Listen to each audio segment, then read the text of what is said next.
It's great to be here, and it's great to be with all of you. And it's great to bring Paul along with me because it means I don't have to talk to you for so long. I'll offload to him in a few minutes. As far as I can see it, there's two things that we need to bring about any real substantial change in this world. And it doesn't matter kind of what you want the change to be, but there's two things, two vital components that are needed to bring about change. The first one is that we need a sense of anger, maybe even rage.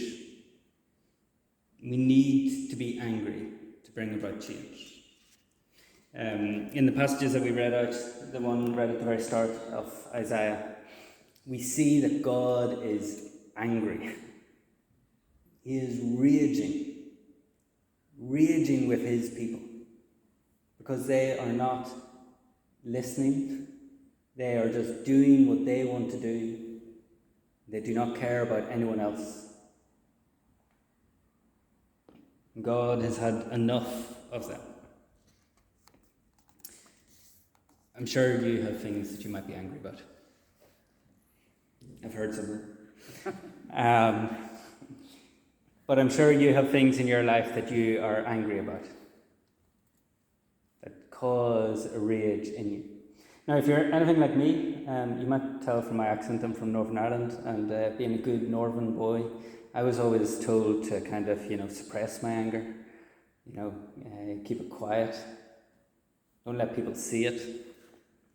I could express my anger maybe if I was playing sports, that was acceptable, or if I was listening to music, that was acceptable. But apart from that, my anger was to be subdued. I do not think that is, I was going to say a Christian way of doing things. I don't think it is. I don't think it's a biblical way of doing things. Our anger isn't to be subdued, to be swept under the carpet. Our anger should be brought out and brought out into the light. Anger is important. And we see this every day. We see it if you look at the Black Lives Matter marches in America, you see anger. If you turn on your TV and hear Greta talking about climate change, you will hear anger. Anger is important. So we need to know what we're angry about and why we're angry if we want to bring about any change. The second thing that's really, really important then is a sense of, I might use the word hope, although that word has maybe many different connotations for us, but I might use the word hope, a sense of a better tomorrow. If we want to bring about any change, we have to have a vision of what could be, what should be. Without a sense of hope, our anger can lead us just down to bitterness.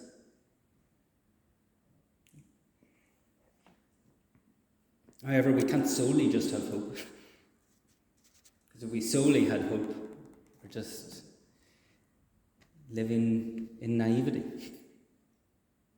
Now, when I talk about hope, and I say that we have many different Christian connotations for that word, I know that some of us might just kind of think, oh yeah, well, we can see it's all going to be better, tomorrow when Jesus comes and all is done, all will be better then.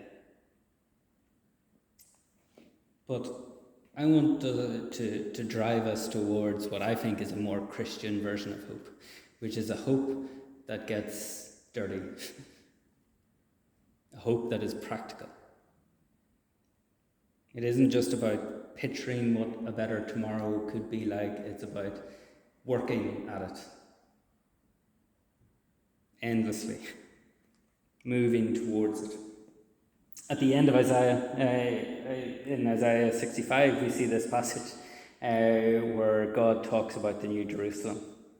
And he talks in very poetic language about wolves and lambs being together. in the same field, and this sort of imagery, now all of that is imagery, that conveys a better tomorrow. A time when there will be no more weeping, when there will be no more labour in vain. So we need rage, anger, and we need hope. And we need to work towards hope. And the two should feed each other. And in Christian Aid, I think I have settled into an organisation. I've been working there about 10 years now, 9 years.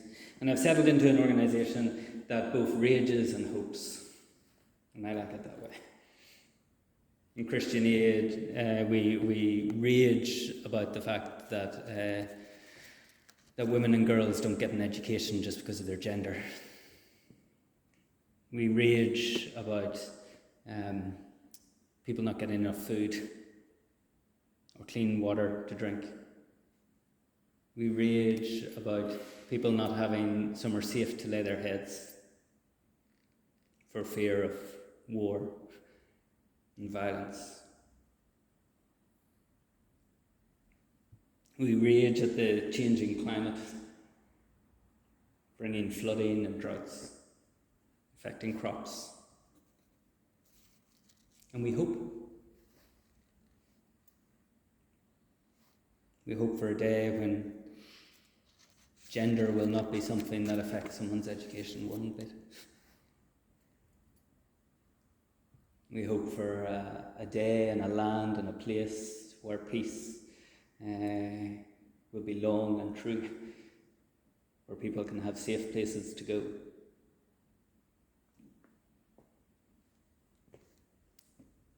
We hope that people get food and clean water, and we work at all of this with our partners all around the world. Christian Aid works primarily through local partnerships in other countries, so it's not us here in Ireland going and telling someone else what they're to do, but rather it's local people deciding what they need to do to end poverty in their area. We work through these partners all over the world to try and bring a better tomorrow for them. I'm going to ask Paul to come up now, that's all right. Paul is going to talk a little bit about some of our projects that work with the LGBT communities. I'm going to say Colombia. Got that right. So he's going to be looking at some projects in Colombia that work with LGBT communities, and I think as he talks, he will. We might have moments of rage and anger, and hopefully we will see the hope shining through as well, and the work that's being done by those partners.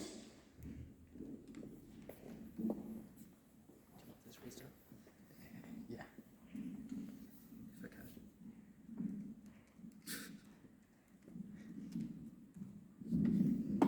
I'm not as eloquent as Michael, so I'm going to stick to notes.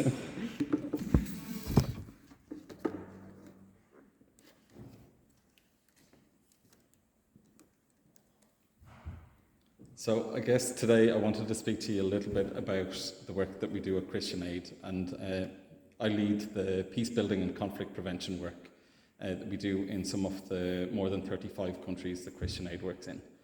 And there's lots of different elements of this work, but I guess for today I thought it would be useful, I think, to briefly reflect on the kind of work that we do around peace for Christian Aid, and to talk about how the strategy links with our theology and our faith, and then really to bring out a specific kind of case around the work that we do with LGBT plus communities in Colombia, specifically on our UN Secretary General's Peacebuilding Fund work. And like Michael says, I think some of the content is harrowing in terms of why we've needed to do this and the rage that he's talked about. And then some of it's more hopeful in terms of the resistance and the participation and the leadership of LGBT plus communities, and how they're leveraging and supporting a peace-building process that has, as it progressed, maybe moved away from some of the spirit and intent of inclusivity that it originally had. And the reason that we as Christian Aid work on this issue of peace is because we've seen violent conflict has tripled in the last few decades, And even in recent years, we've seen 30, 40 wars in countries just in the last 3 years. So, a lot of this is recurring, it's cycles of violence, and means that conflict isn't being resolved, that we have all of these kind of underlying issues that just remain year on year amongst peoples that are essentially the same but of ideological or political differences. We've seen global military expenditure skyrocket across the world, and yet we wonder why geopolitical tensions that we see in the news every day at the moment have increased so much. And I think, around the strategy that Christian Aid is using to address issues of violence and issues of conflict is firstly around protection. And I think that links in with, the kind of themes of Cain and Abel in Genesis, where they've talked around how we can best explore things to make them more vulnerable to violence, to keep them safe, more resilient and protected. And I think in Christian Aid, we're doing a lot of things to ensure that is the spirit and intent of our work. So we want to understand the context and the conflicts that we work in really carefully. We want to make sure that we are using the best strategies to support those communities. We're supporting human rights defenders who've been targeted and murdered for the work that they're doing to support human rights. And we've done this in many countries across the world, like in Afghanistan. Then our second kind of key theme is around gender-based violence. And for me, this brings to the fore the challenge to faith communities, because it encourages all to kind of think about our involvement in challenging what is a pandemic of gender-based violence.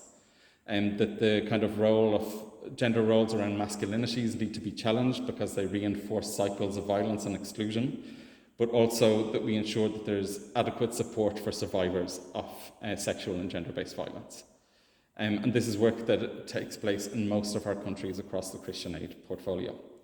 Then peace building, which is, I don't want to say where my heart lies with it all, because it doesn't, it's across all of them, but I think it's the bedrock of our programming, which is around ensuring that local communities, their efforts and their work to build peace is more accountable, and that it's more inclusive, and that they have a stake in the future, and that their rights are recognised. And that reminds me of the story from Genesis around Joseph and his brothers, where he helps us explore, the process of reconciliation, principles like trust, the legacy of the past, forgiveness and justice, which even in Ireland we can resonate really with in terms of the political history of the country. And this is work that we've taken place in Myanmar, where we supported dialogue between Buddhist and Muslim groups, where we've taken part in intergenerational or intercommunity kind of dialogue and to build and support peace. And then the last kind of pillar of the work is around advocacy and making sure that decision makers hear the voices and the experiences of the communities that are affected by conflict and violence, and that they take steps, solid policy steps, to ensure that those issues are resolved. And that can be a really challenging process, obviously. But I think maybe today what I'd like to focus most on is the work that we do with LGBT plus communities to build peace. And like I said, through this UN-supported work. So to give you some context, back in 2016, a peace agreement was signed in Colombia, and it was cited as maybe the most inclusive peace-building agreement or peace agreement that there'd ever been in the world. And it included, LGBT communities, it included women, it included Afro-Colombian and Indigenous women that were brought in to kind of think about what the future of peace would look like in Colombia. But there was a political shift in that time. And so a lot of the movement in the media and within the kind of political sphere was moving away from what was seen as a gender ideology within the peace agreement. And so that just resulted in those kind of dimensions and those commitments to peace being reduced. And we saw that maybe 42% of the 130 provisions, the 130 commitments that had been made towards peace for gender had fallen far behind on any other kind of commitments. And really what that does is it's deepened the discrimination ethnic, sexual or gender minorities face in terms of their right to historic memory of how they experienced the conflict, the acknowledgement of the violence that affected them, and it deepens kind of sentiment within communities that the peace agreement doesn't represent them and it won't protect them in the future. And so the part that I think is most emotive is when you think about what happened to people during the conflict. So LGBT plus communities experienced considerable violence during the conflict. There was social cleansing done by paramilitary groups that specifically targeted LGBT groups, and there was hundreds of documented murders, disappearances, and people were removed from their communities, often with the complicity of their communities. So when we talk about trust, hurt, or we talk about anger, I think it's really tangible and really to the fore in Colombia. And all that's done, it's created a barrier of trust and reconciliation after the peace agreement. And we know that people that had lots of different identities, if you were indigenous, if you were lesbian, if you were a woman, human rights defender, that made you the most vulnerable kind of person in the society. So really what's needed is for those groups to be most represented and to be most active within the kind of process to move towards peace, because it ensures that it doesn't repeat, like many of those conflicts that I spoke about earlier, where they're caught in cycles of violence. And really, the current political landscape is creating barriers to that participation. So I think, from our perspective at Christian Aid, what we want to do is ensure full, holistic implementation of the peace agreement. And there's a number of ways that we've done this. So we want to build coalitions of survivors to engage between state and society and to engage communities around decision-making processes. We want to capture the voices, experience, and the survival of people in those communities. And we want to enhance their access to justice and to truth. And there's a number of ways that we do this.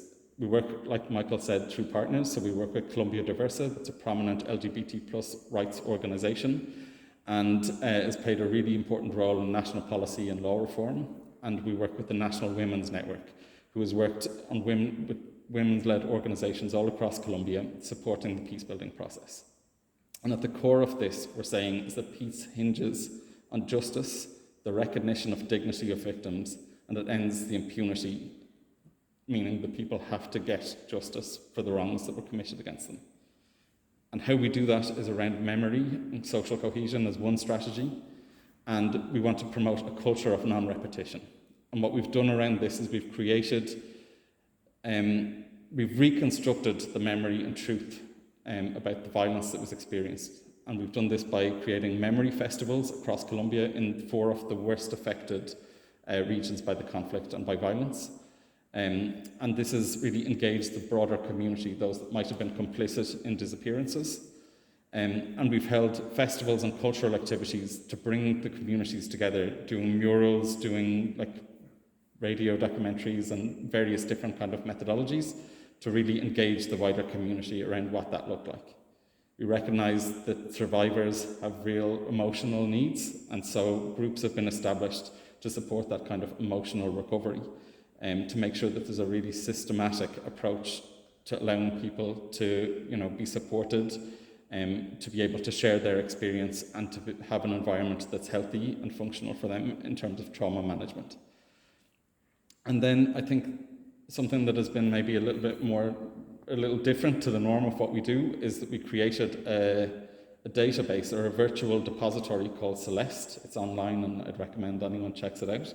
That really captures people's experience. So it talks about disappearances, experiences of people from their families or from themselves about their survival through the conflict, particularly for LGBT people.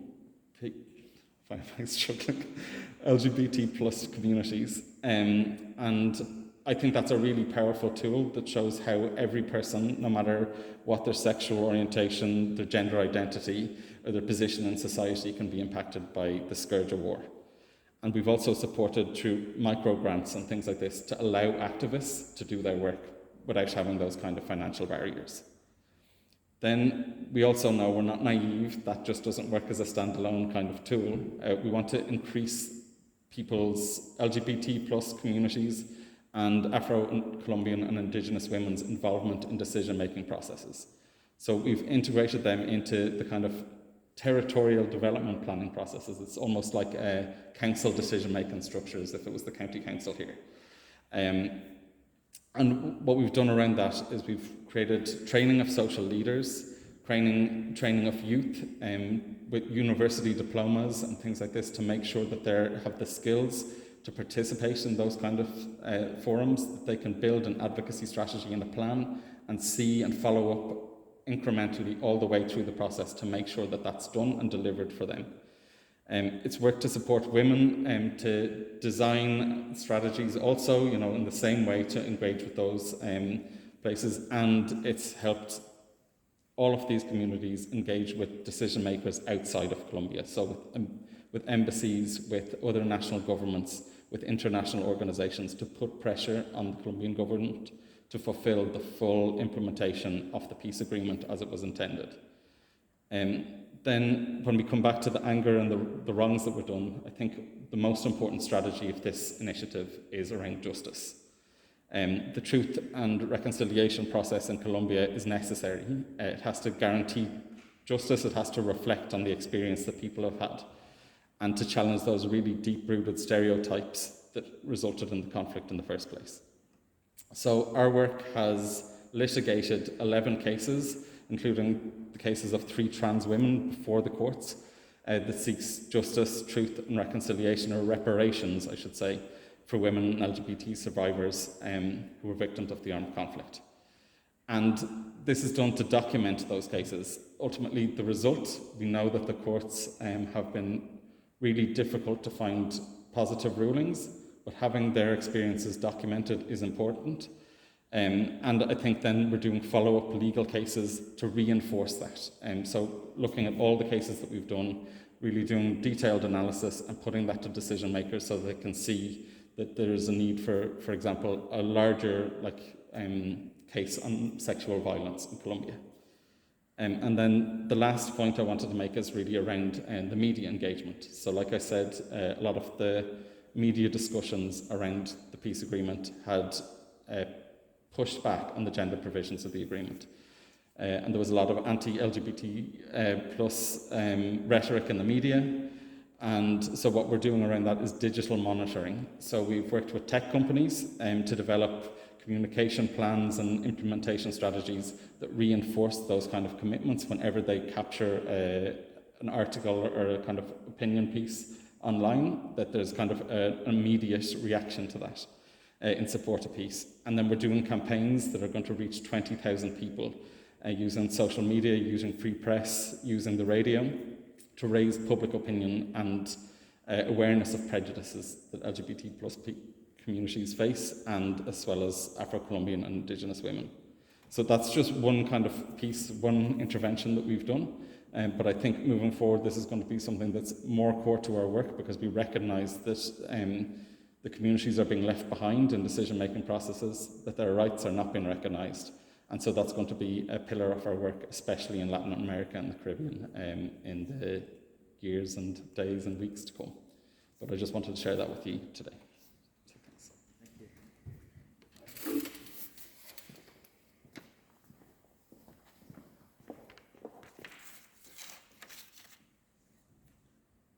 Let me lead us in prayer, to pray about some of the things that we have heard about, maybe some of the other things that are going on in our heads. Let's pray.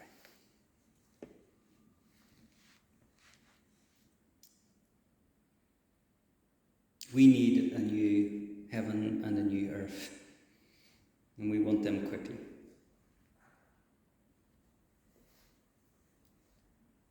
We have had enough of plastic paradises and instant answers. We rage at daily discrimination and everyday violence.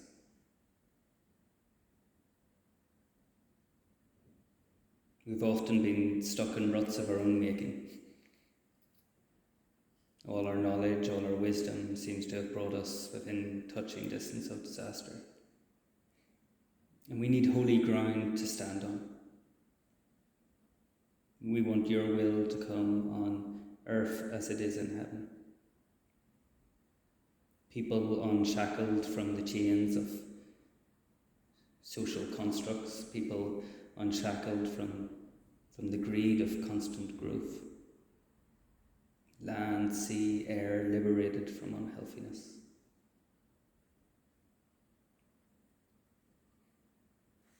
God, it was your divine imagination which created this world and which delighted in its diversity. It is your divine imagination which might yet enable us to see beyond the boundaries that we put around ourselves as people. That might enable us to see beyond the boundaries that are put around us by others. To catch a glimpse of the beauty and truth and justice meant for this world and its tired people.